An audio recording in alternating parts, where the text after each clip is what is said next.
São Mateus, né, o Evangelho segundo Mateus, no capítulo 1, o nascimento de Jesus Cristo. É a partir do verso 18, irmão Josafá? Exatamente, irmão. Então tá bom, Deus abençoe. Amém. Bom, irmãos, a graça e a paz do Senhor Jesus. Peço que todos agora abram a palavra de Deus, conforme a irmã acabou de anunciar, Mateus capítulo 1, a partir do versículo 18. Se todos aí acharam, então vamos fazer a leitura. Aqui tem um título na minha Bíblia que diz Nascimento de Jesus. Aliás, de Jesus Cristo. Ora, o nascimento de Jesus Cristo foi assim: que estando Maria, sua mãe, desposada com José, antes de se ajuntarem, achou-se ter concebido do Espírito Santo. Então José, seu marido, sendo justo e a não querendo infamar, intentou deixá-la secretamente. E pensando ele nisto, eis que em sonho lhe apareceu um anjo do Senhor, dizendo: José, filho de Davi, não temas receber Maria, tua mulher, porque o que nela está gerado é do Espírito Santo. E dará à luz um filho, e chamarás o seu nome Jesus, porque ele salvará o seu povo dos seus pecados. E tudo isso aconteceu para que se cumprisse o que foi dito da parte do Senhor pelo profeta, dizendo: Eis que a virgem conceberá e dará à luz um filho, e chamarão seu nome Emanuel, que traduzido é Deus conosco. E José, despertando do sono, fez como o anjo do Senhor lhe ordenara e recebeu a sua mulher. E não a conheceu até que deu à luz seu filho, o primogênito, e pôs-lhe por nome Jesus. Bom, irmãos, essa aqui é uma passagem bíblica do nascimento do Salvador. Tudo isso já estava programado, né? Deus já tinha escrito todas essas coisas para o nosso próprio bem. Mas a gente tem algumas coisas que a gente precisa ler e é sempre bom ler para nós entendermos, né? Aqui, gente, muita gente, como até a irmã Adriana leu aí há pouco, muitos comemoraram o nascimento do enviado de Deus, aquele que haveria de vir para nos salvar, né? Eles comemoravam porque sabia que o nascimento de Jesus apontava para uma salvação. Porque até então ninguém estaria salvo. Nem o homem mais justo, mais correto e mais honesto, ele seria condenado. Todos nós seríamos lançados no lago de fogo. Porque precisava de um cordeiro puro. O cordeiro puro da lei simboliza em Cristo sem pecado, pureza, né? E não existe ninguém nessa terra puro a ponto de poder ser oferecido em sacrifício. Ninguém seria salvo. Então nasce o Cordeiro de Deus, nasce Jesus Cristo, né, para dar cumprimento a essa promessa. E o nascimento de Jesus, irmãos, acontece com Maria recebendo a visita do anjo Gabriel, que prometeu, falando para ela que dela, saudando ela e dizendo: Maria, você foi agraciada por Deus, porque de ti vai sair o Salvador, né? Ela estava prometida em casamento a José, mas esses dois, antes de se casarem, José descobriu que ela estava grávida. E isso aconteceu, obviamente, pelo poder do Espírito Santo. E José se sentiu envergonhado, mas como ele era um homem nobre, né, com temor de Deus, ele resolveu tentar deixá-la secretamente. E por que ele fez isso? Por que ele tentou deixá-la secretamente? É agora que entra o estudo que nós fizemos do livro da lei. Agora que nós vamos entender. Por que nessa parte da Bíblia está falando, olha, José era um homem nobre, que significa homem bom, homem misericordioso. E por isso ele tentou deixá-la secretamente. O que é secretamente? Sem que ninguém soubesse, desfazendo o acordo que eles tinham de noivado e poder ir embora. Por que isso aconteceu? Porque pela lei, José deveria pegar Maria pela mão, levá-la aos anciões e dizer: esta mulher que eu estou desposada, que está prometida a mim, apareceu grávida. E vocês sabem qual que era o resultado disso? Que nós lemos: Maria deveria ser apedrejada até a morte. Existe lei naquele local. Existia uma lei naquela época. E por isso que a Bíblia fala que José era um homem nobre, era um homem bom. Porque por mais que ele tinha o direito de denunciá-la, e assim ficar livre daquele pacto, e ficar livre para se casar com outro, ele tinha esse direito, mas ele sufocou esse direito, falou: não, eu sei que a Maria é uma mulher boa, bacana, mas, irmão, se a sua filha chegar na sua casa hoje e dizer: mãe, eu tô grávida, mas é do Espírito Santo, você vai acreditar nela? Você não vai acreditar nela. Por isso que o anjo teve que aparecer. O anjo aparece. Aí a coisa muda de figura. Porque não dava para simplesmente Maria falar em defesa própria sozinha, que ninguém ia acreditar. O anjo aparece e fala: ei, José, você está comendo o quê? Fique em paz, rapaz. O que está nela é do Espírito Santo. Ou seja, ela continua sendo fiel a você. Ela continua: não temas em receber. Esse não temas, ele quis dizer, você não será prejudicado, a sua imagem, a sua honra. O que está nela é do Espírito Santo. Vamos lá agora para a gente entender na lei de Moisés, lá no livro de Levíticos, capítulo 19. É até bom acompanhar, né, para a gente entender. Lembra quando a gente disse, o que nós estamos estudando na lei agora, para entender a lei, isso vai ajudar a gente a entender muita coisa que está lá na frente. Levíticos 19, versículo 9. Bom, eu não estou lembrado, irmão, agora eu me perdi aqui, tá? Mas está aqui em algum lugar. Levíticos 19, 9. Vamos ver. Não furtados. A repetição de diversas leis. Bom, eu me perdi aqui, mas vamos em outro texto que eu lembro, que também repete esse texto, é Deuteronômio 22, 3. Deuteronômio 22, versículo 3. Deuteronômio 22, 21. Então levarão a moça à porta da casa de seu pai, e os homens da cidade a apedrejarão. Com pedras até que morra. 14, é verdade, é isso aqui, Deuteronômio capítulo 22, versículo 13. Quando um homem tomar mulher e depois de coabitar com ela e desprezar, ele imputar coisas estranhas, escandalosas, e contra ela divulgar má fama, dizendo: tomai esta mulher e me cheguei a ela, porém não achei virgem. Né? O que exatamente acontecer com José, não é isso? Porque se José achou que ela estava grávida e que poderia ser de outro homem, é óbvio que é isso que ele ia pensar, significa que ele ia se achegar a ela e não ia encontrá-la virgem.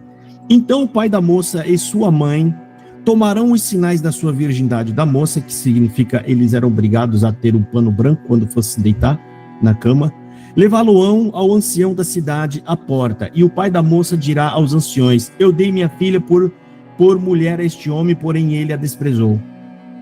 E eis que ele imputou coisas escandalosas, dizendo: não achei virgem a tua filha, porém eis aqui os sinais da virgindade da minha filha.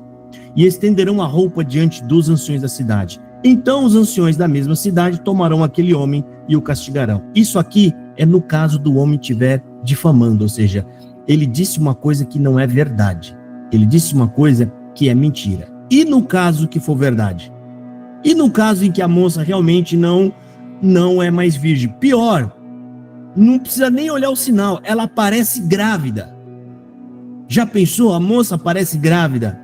Fala: olha, eu nem me acheguei a ela, eu não casei ainda, e ela está grávida. Olha só o que vai acontecer, versículo 19. E o multarão em 100 ciclos de prata e os darão ao pai da moça, porquanto divulgou uma fama sobre uma virgem de Israel. Ele será por mulher em todos os seus dias, não o poderá despedir. Porém, se isto for verdadeiro, olha aqui, ó, se isto for verdadeiro, aqui entra o caso, né, de José e Maria, isto é, que a virgindade não se achou na moça. A gente está dizendo, irmão, na suposição, tá, de que ela tivesse feito algo errado e que não fosse obra de Deus nenhuma, uma história ali de Israel, tá? Então levarão a moça à porta da casa de seu pai, e os homens da sua cidade o apedrejarão. Vocês estão entendendo o que ia acontecer? Se José fosse aqueles homem justo e rigoroso, sabe? Que é muito rigorosão. Vocês já viram aqueles crentes bem rigorosão, que segue a lei, as regras da igreja à risca, e não tem nenhuma compaixão de ninguém. A pessoa está na frente dele pedindo perdão, irmão, perdoa. Não fala, não, tem que levar para o Senhor, vou ter que levar. E isso são gente impiedosas. Então levarão a moça à porta da casa de seu pai, e os homens da sua cidade o apedrejarão até que morra, pois fez loucura em Israel, prostituindo-se na casa de seu pai. Assim tirarás o mal do meio de ti. Vocês entenderam agora, irmão, por que ali nós estamos lendo e está dizendo que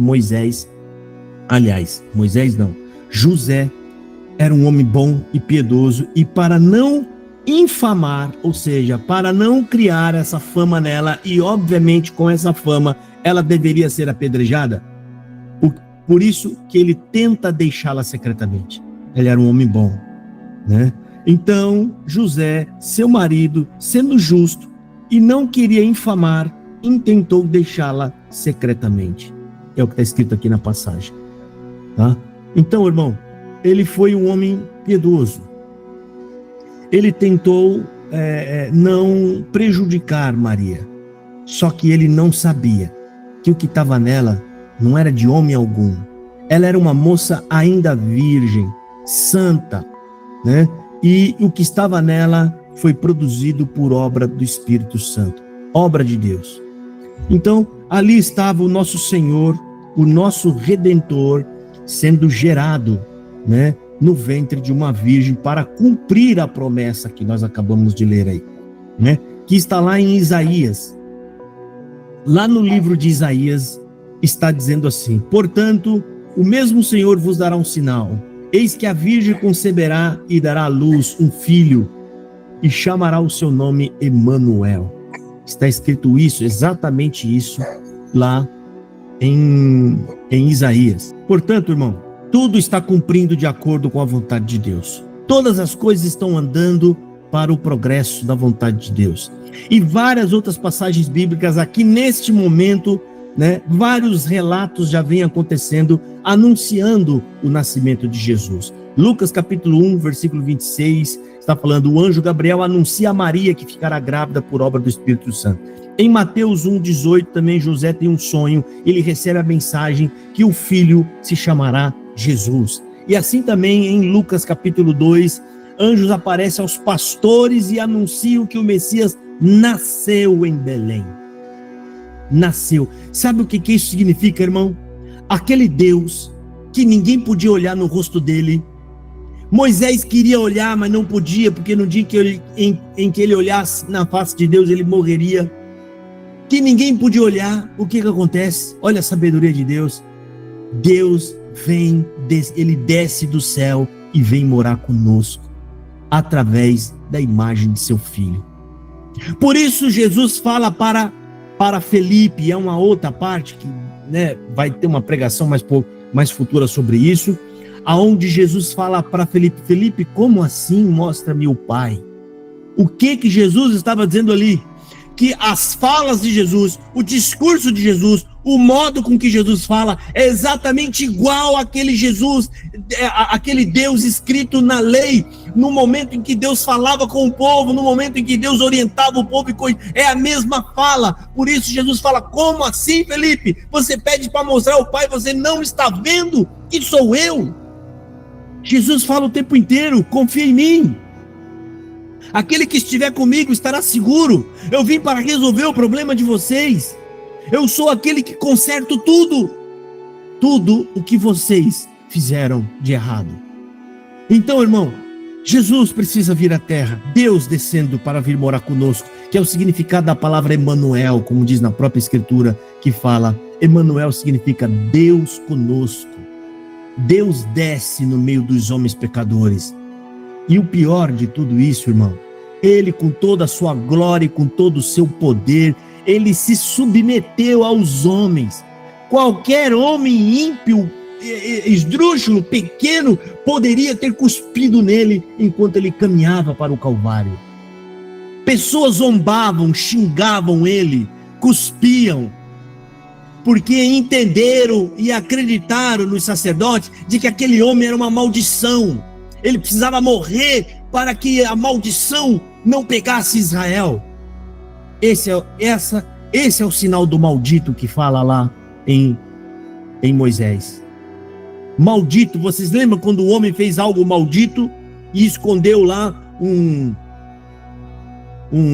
objeto lá, que é um Deus pequeno, ele escondeu, o que aconteceu? A maldição foi sobre o povo, e aquela maldição fez com que eles perdessem a guerra e morressem. Deus falou, há uma maldição no vosso meio, e foi isso que os sacerdotes disseram, este homem é maldito, se ele ficar no vosso meio, a mão de Deus vai pesar sobre nós. Por isso cumpre-se a palavra que diz, ele se fez maldito por nós. Não que ele fez maldito, ele se permitiu que os homens escarnecessem e os chamassem de maldito. Tudo isso para nos salvar. Tudo isso era mister que acontecesse. Havia um propósito para Jesus. Eu tenho que me submeter a estes homens. Eles são maus, vão me matar, mas se eu não morrer, eu fico só. Jesus fala isso na parábola da semente. Se a semente não morrer e não for depositada na terra, se não morrer, ela fica só. Coloca uma semente dentro de um vidro e tampa. O que você acha que vai acontecer? Ela vai ficar só. Só.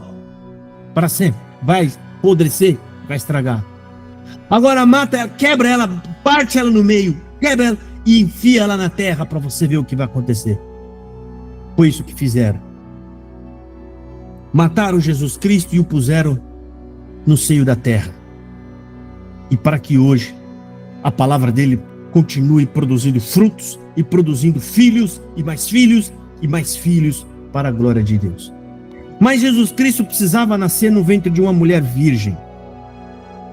Isso é necessário que acontecesse. Por quê, irmãos? Isso não é uma firula que Deus fez. Eu vou mostrar que sou poderoso, quer ver? Eu vou fazer com que o Messias nasça no ventre. Não, havia uma necessidade para isso. Porque todo homem na terra, por melhor que ele fosse, por mais temente a Deus que fosse, assim como a nossa irmã Adriana leu aí, Simeão. Quem era Simeão? Homem justo. A própria escritura fala, um homem bom, um homem justo, temente a Deus. Nós temos João Batista, temente a Deus. Nós temos Zacarias, temente a Deus. Nós temos aqui o próprio José, que está falando, homem justo, temente a Deus. Então por que Deus não pegou estes homens bons e justos e não usou eles para sacrificar pelo povo? Porque eles têm uma coisa em comum. Todos eles são nascidos através de uma conjunção carnal de pai com mãe. Todos. E com isso, todos são filhos de Adão e Eva. Todos estão mortos diante de Deus. Porque todos estão carregando o pecado de origem. O pecado que Adão e Eva lançou sobre nós. E para explicar melhor isso, eu peço que vocês abram aí Romanos capítulo 5, versículo 12. Esses textos que eu estou falando agora, são os textos que eu separei aqui. Peço perdão pelo texto anterior, foi que eu lembrei, e aí a gente lembra e vai buscar, e acabei não encontrando exatamente. Romanos capítulo 5, versículo 12, eu peço que vocês prestem bastante atenção comigo, para vocês entenderem por que todos nós somos pecadores. Todos, irmãos. Não há ninguém que pise os pés nessa terra que não seja pecador, e esse versículo bíblico é quem bate o martelo para nos explicar isso. Romanos 5,12 está falando, portanto, como por um homem entrou o pecado no mundo, ou seja, quem é este homem? Adão. Como que por causa de Adão entrou o pecado no mundo, e pelo pecado a morte, ou seja, por conta do pecado dele, nós nos tornamos mortais, é o que ele está falando aqui, assim também a morte passou a todos os homens, ou seja, por conta desse pecado, todos nós nos tornamos mortais. E aí ele segue, por isso que todos pecaram. Então aqui está falando, sabe por que todos são pecadores? Porque todos são mortais. Então Jesus não poderia nascer no ventre de uma mulher que teve conjunção carnal, não poderia, porque senão ele também seria da descendência de Adão e Eva, homem com mulher. Jesus é uma semente que vem de Deus, que vem do Espírito Santo, não veio do homem. É uma semente vinda do céu e então nasce o Cordeiro puro e imaculado para ser oferecido em sacrifício por nós. Ou seja, para Deus, o único que andou aqui nessa terra sem pecado é Jesus Cristo. Diante de Deus, ele é o único que poderia vir adiante dele, falar com ele, conversar com ele, e Deus poderia descer ali à terra e conversar de face a face com ele. Por quê? Porque ele é puro e sem pecado. Daquela mesma forma com que Deus descia para falar com Adão. Por isso a Bíblia diz que Jesus é a figura do primeiro Adão, como sem pecado, limpo, sem mancha alguma e conversando com Deus face a face. E tudo isso por nós. Portanto, irmão, entenda que o pecado, a morte que hoje nós sofremos, ela é fruto do pecado. Em Gênesis capítulo 2, só para nós entendermos, Gênesis capítulo 2, versículo 16 está falando assim. Gênesis 2,16. E ordenou o Senhor Deus ao homem, dizendo: de toda árvore do jardim comerás livremente, mas da árvore do conhecimento, do bem e do mal, dela não comerás, porque no dia em que dela comeres, certamente morrerás. Pergunta, irmão, o homem caiu morto naquela hora em que comeu? Então, como a gente explica essa passagem bíblica? Certamente morrerás. É porque Deus disse que esse certamente morrerás significa que nós nos tornaríamos mortais. Nós nos tornaríamos mortais, que é exatamente o que o apóstolo Paulo falou no versículo que nós lemos há pouco, Romanos 5:12. Somos mortais, por isso somos pecadores. O sinal do pecado em nós é o sinal da morte. Mas isso um dia, irmão, a gente vai ser liberto disso de uma vez por todas. Quando Jesus Cristo vier nos ares e com o soar da trombeta, os seus santos forem ressuscitados, naquele momento nosso corpo será transformado e teremos um corpo igual ao de Cristo. Por que a Bíblia fala isso? Teremos um corpo igual de Cristo. Porque significa que o pecado será eliminado de uma vez por todas de dentro de nós. Nós vamos adquirir a forma original de Adão, todos nós, e aí nunca mais o pecado terá poder sobre nós. Hoje nós pecamos mesmo sem querer pecar. Quando o nosso corpo for transformado, você só peca se você quiser. Igual aconteceu com Adão e Eva. Eles poderiam não ter pecado, mas eles desejaram, porque foram atraídos e engodados pelo desejo de querer ser igual a Deus. Ali eles com a mente muito escurecida, sem perceber a enganação, foram levados ao engano e pecaram, se distanciando de Deus. Hoje nós já aprendemos com isso. Aprendemos da forma mais difícil, porque nós fomos tomados pelo pecado. Mas Deus vai voltar a nos levantar na forma original de sua criação. E tudo isso para a sua glória. Deus vai restaurar de forma completa a sua obra, que são todos aqueles que creem no seu nome. Portanto, irmão, Deus fala ao homem em Gênesis 3:22. Então disse o Senhor Deus: eis que o homem é como um de nós, sabendo o bem e o mal. Ora, para que não estenda sua mão e tome também da árvore da vida, e coma e vive eternamente. Então Deus coloca o homem para fora do jardim. Então Deus diz ali, o homem é como um de nós agora, sabendo bem o mal. Por que Deus está dizendo isso? Porque Deus não tem pecado nele. Por isso ele conhece o mal, mas não pode ser tentado pelo mal. Nós temos o pecado dentro de nós. Então quando nós vemos o mal ou o pecado se atrai pelo que está dentro de nós. E aí nós desejamos muitas das vezes fazer aquilo que não é agradável a Deus. Portanto, Deus estava protegendo o homem de fazer coisa errada. Não era uma ordem para Deus ser autoritário. Ele estava nos protegendo. E a prova disso foi Adão e Eva desobedecem a Deus e lança todos nós nessa condenação. E Jesus nasce, irmão, e vem cumprir o seu propósito. Jesus nasce para cumprir o seu propósito. E aqui nós já estamos chegando no âmago da leitura dessa palavra. E tem um versículo bíblico que consegue transmitir bem o que ele fez por nós, por tudo que ele passou. Romanos capítulo 8, versículo 2, o apóstolo Paulo está falando assim: levando ele mesmo em seu corpo os nossos pecados sobre o madeiro, para que, mortos para os pecados, pudéssemos viver para a justiça. E pelas suas feridas fostes sarados. Tudo que Jesus sofreu, cada xingo que falaram para ele, cada cuspe que caiu nele, cada ato malvado que fizeram contra ele, tudo isso foi para nos abençoar, tirando de nós a culpa da condenação e dando a nós um lugar no reino de Deus. Tudo isso por amor. Sabe por quê? Porque Jesus não precisava ter feito nada disso, porque ele já tinha o seu lugar na glória de Deus. Jesus é Deus. Portanto, irmãos, agora a gente, para prosseguir para a conclusão do que a gente está falando aqui, eu vou ler mais um texto para vocês, que é da onde o apóstolo Paulo tirou essa passagem bíblica.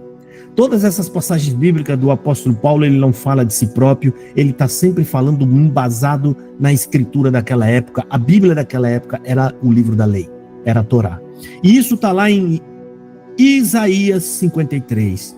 Esse eu faço questão, irmão. Por favor, abra.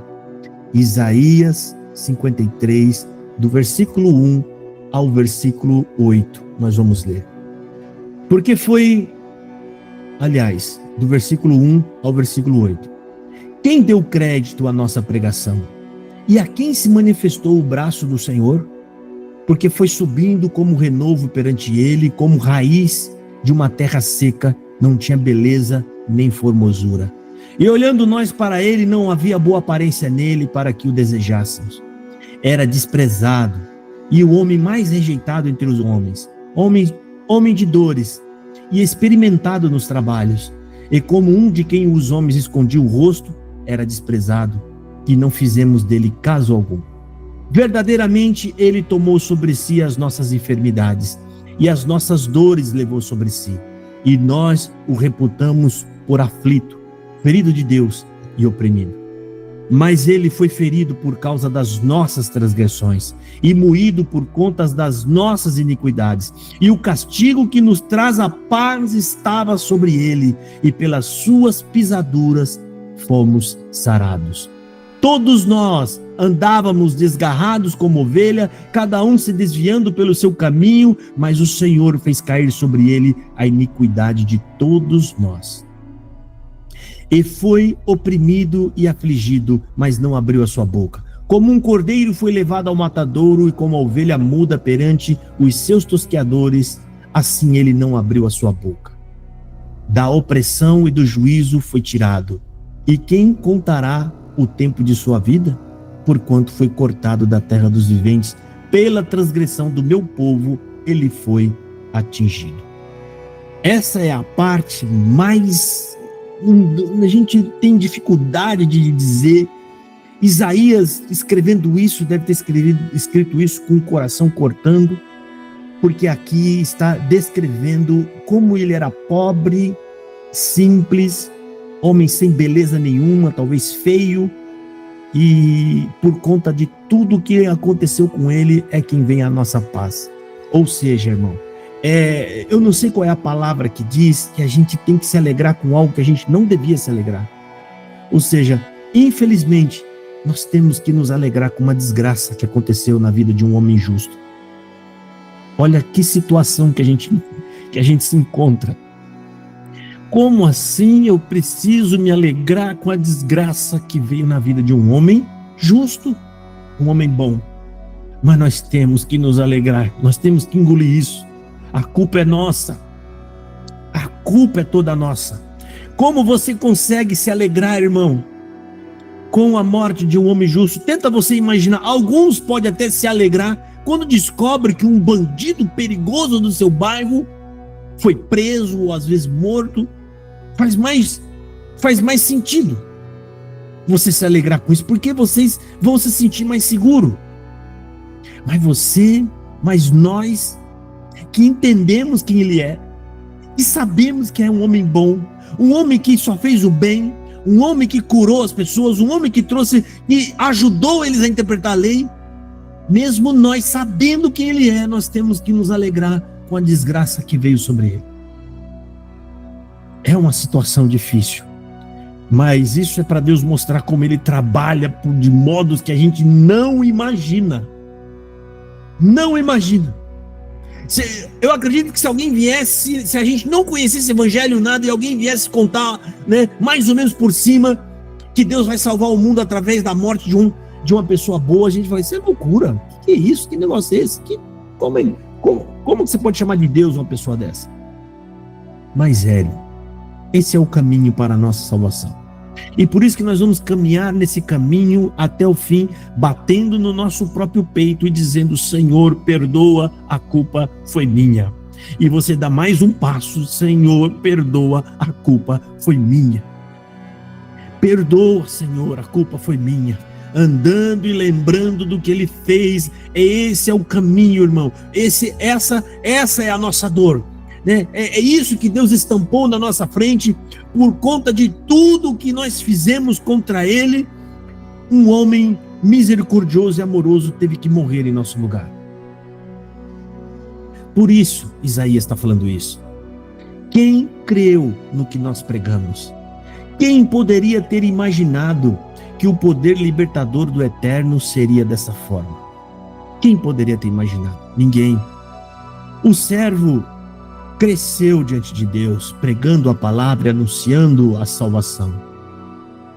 Uma muda mirrada, ele era como se fosse uma plantinha que ninguém dava valor, uma planta praticamente crescendo e secando no campo. Não havia nada de atraente nele, nada que nós levantasse o olho com atenção. Ele foi desprezado e ignorado, um homem que sofreu, que conheceu a dor por experiência própria na sua vida, provavelmente trabalhando duro para ajudar a sustentar seus outros irmãos. Bastava olhar para ele e as pessoas se afastavam dele, olhando para ele com desprezo e com desdém, pensando até que ele fazia parte da escória desse mundo. Sabe aquela pessoa que você não dá muito valor, está passando na rua ali, você acha que talvez seja um mendigo. Aquele era o dono do universo. Aquele que com um estralo de dedo poderia destruir tudo. Na terra não existe ninguém com tanto poder como ele. Mas o fato é que ele levou as nossas doenças, as nossas enfermidades, tudo o que há de errado em nós, ele levou sobre ele. Como se ele fosse o culpado de tudo. Ele pagou a conta do que a gente fez. Pensamos que ele era culpado, diz o Isaías. Nós pensávamos que ele era culpado. Por quê? Como é que pode sobreviver uma desgraça tão grande sobre alguém? Esse homem é culpado. Foi isso que eles pensavam, o povo.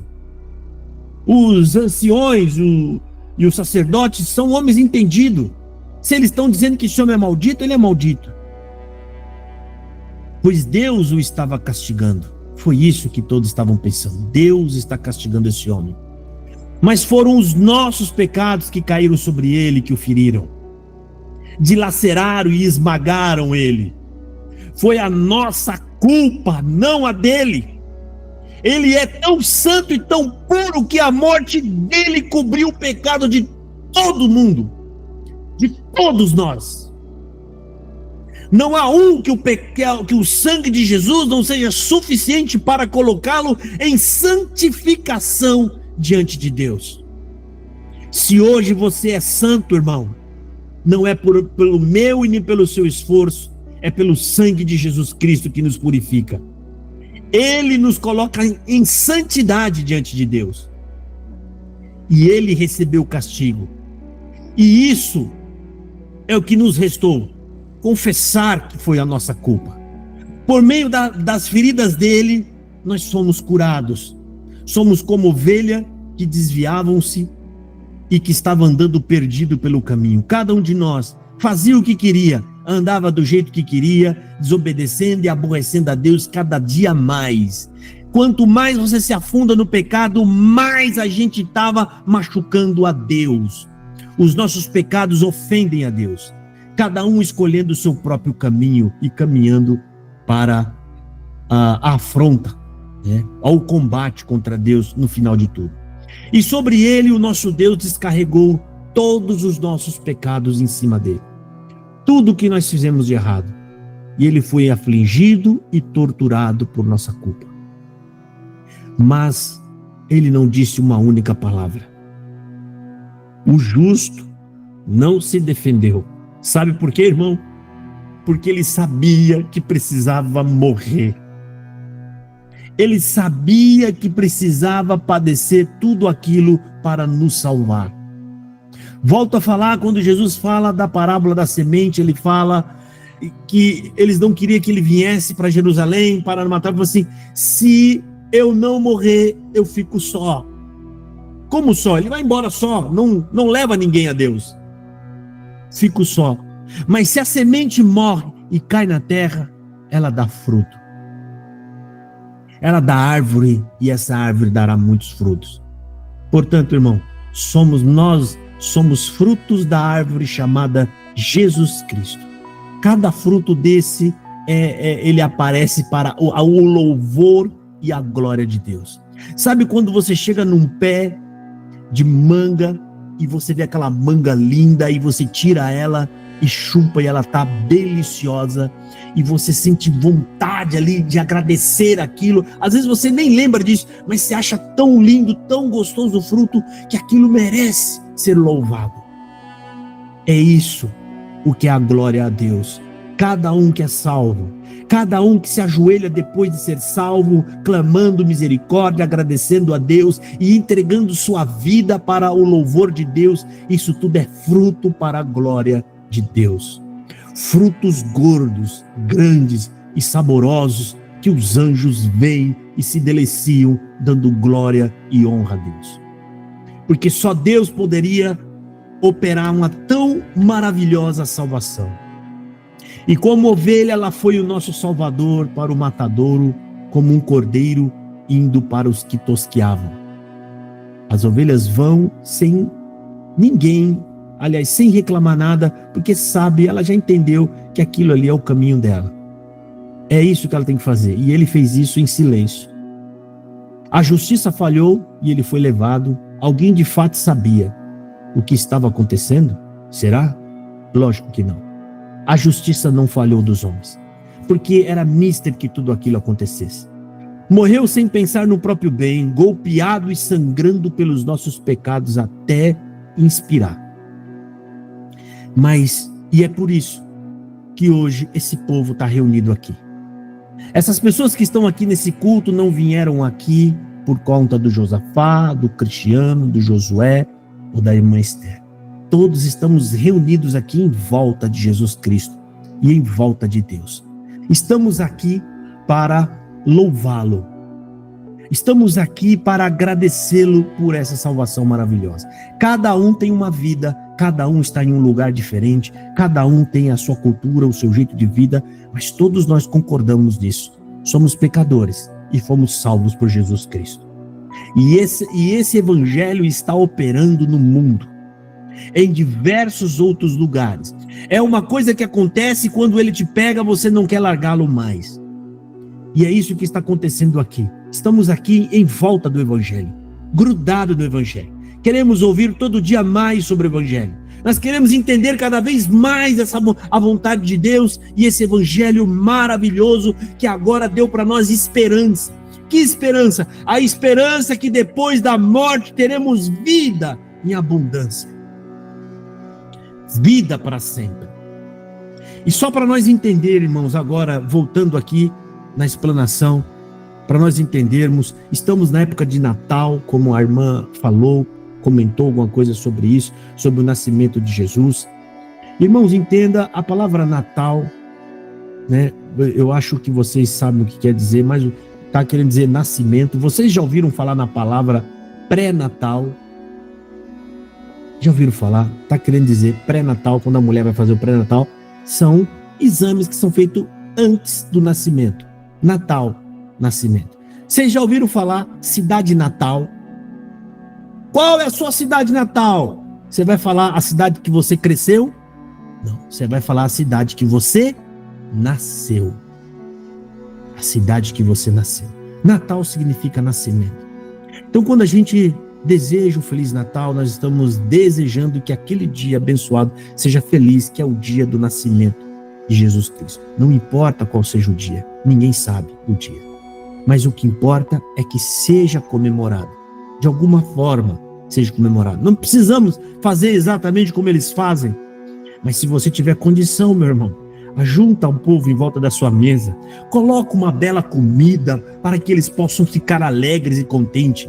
A comida simboliza alegria, e naquele momento ali faça uma oração, cante hino, fala de Jesus, fala do Evangelho, lembra da morte e da dor dele, lembra-se do que ele fez por nós.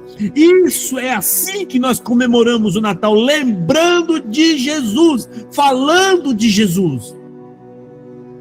Só para nós entender, irmão, o judeu, olha, presta atenção, o judeu comemora o nascimento de uma novilha. De uma novilha. Existe uma novilha lá, nasceu um pouco tempo atrás aí, uma novilha vermelha. Ela é necessária para fazer expiação de todo o povo. Essa novilha, como nós lemos no livro da lei, precisam de 3 sacerdotes. Um faz o sacrifício nela, mata, o outro queima e o outro carrega a cinza para fora. Depois é colocada a cinza na água, e a água é espargida sobre o povo para a purificação. Talvez é daí que vem a ideia do batismo. Morte, o sacrifício de um cordeiro. E aí espiritualmente a gente não sabe como, essa cinza, porque ele não foi queimado, vá para aquela água onde nós entramos e saímos purificados. E isso está lá, eu até separei o texto aqui para nós lermos. O novilho vermelho, eu vou ler para vocês.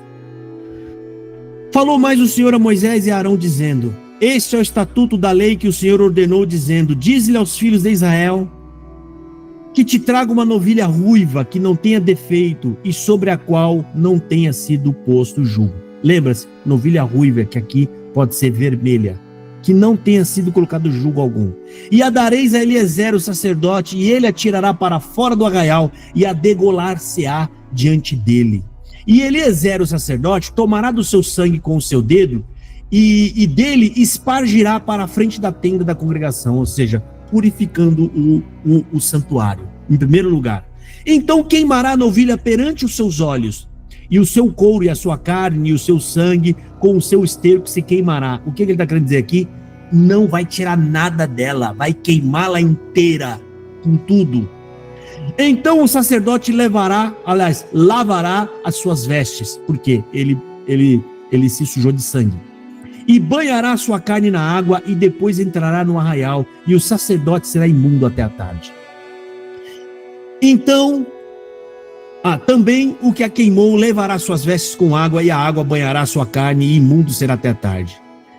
E um homem limpo ajuntará a cinza da novilha. Agora é a parte principal, irmão. Então o homem limpo ajuntará a cinza da novilha, e a porá fora do arraial, num lugar limpo. E ficará ela guardada para a congregação, ou seja, para todo o povo dos filhos de Israel, para a água da separação, ou seja, ela vai ser colocada dentro de algo, de um contêiner lá, com água da separação. E expiação é. Está falando água da separação, expiação é. Expiação significa espiar, tirar, remover. Era para purificar o povo. Versículo 10. E o que apanhou a cinza da novilha, lavará suas vestes e estará imundo até a tarde. Isso será por estatuto perpétuo aos filhos de Israel, ao estrangeiro que peregrina no meio deles. Aquele que tocar em algum morto cadáver de algum homem imundo será 7 dias. É o terceiro dia, olha aqui, no último verso. E ao terceiro dia purificará com aquela água, e ao 7º dia será limpo. Mas se ao terceiro dia se não purificar, não será limpo ao 7º dia. Ou seja, irmão, o que eu estou querendo dizer para vocês?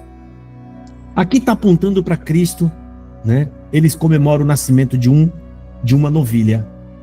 E nós, que já entendemos a graça e sabemos que a velha aliança acabou, nós comemoramos o nascimento do Cordeiro que realmente tira o pecado. O Cordeiro que realmente pode fazer algo de importante por nós. E eu vou até colocar aqui para vocês assistirem. Vocês estão vendo agora aqui na tela. Isso é uma matéria. Novilha vermelha nasce em Israel e aumenta a expectativa para o terceiro templo. Ou seja, irmão, o povo comemora o nascimento de uma novilha.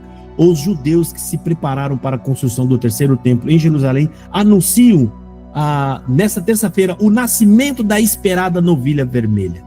Nós devemos comemorar isso? Óbvio que não. Eu só estou dizendo que nós temos algo muito mais excelente para comemorar. Eles comemoram o nascimento até de uma novilha. Provavelmente, se esses homens enxergassem quem é Cristo, Israel toda ia parar. Toda ia parar. Porque é o nosso Salvador, irmão. Nasceu aquele que haveria de vir nos salvar, do ventre de uma mulher virgem. Não importa por que os homens fazem essas coisas no dia 25 de dezembro, mas o que nós devemos pegar de proveito é que tudo parou.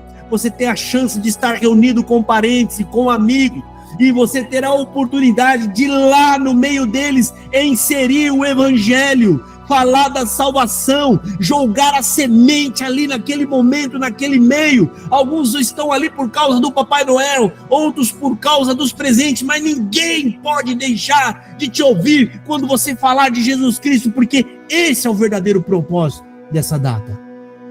É uma oportunidade que nós temos.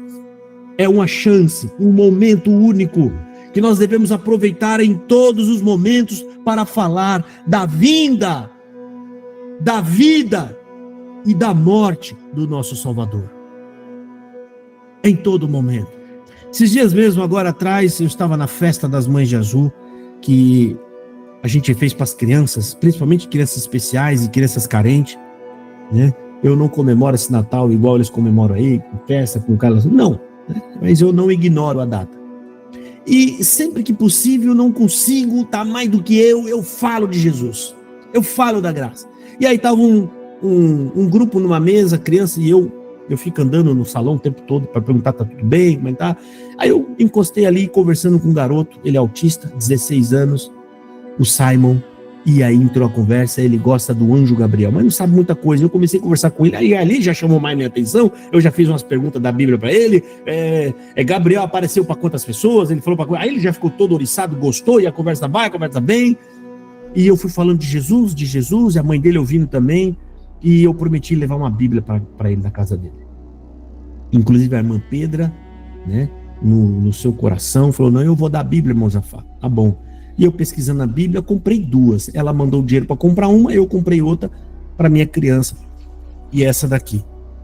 É uma Bíblia tipo quadrinhos animado.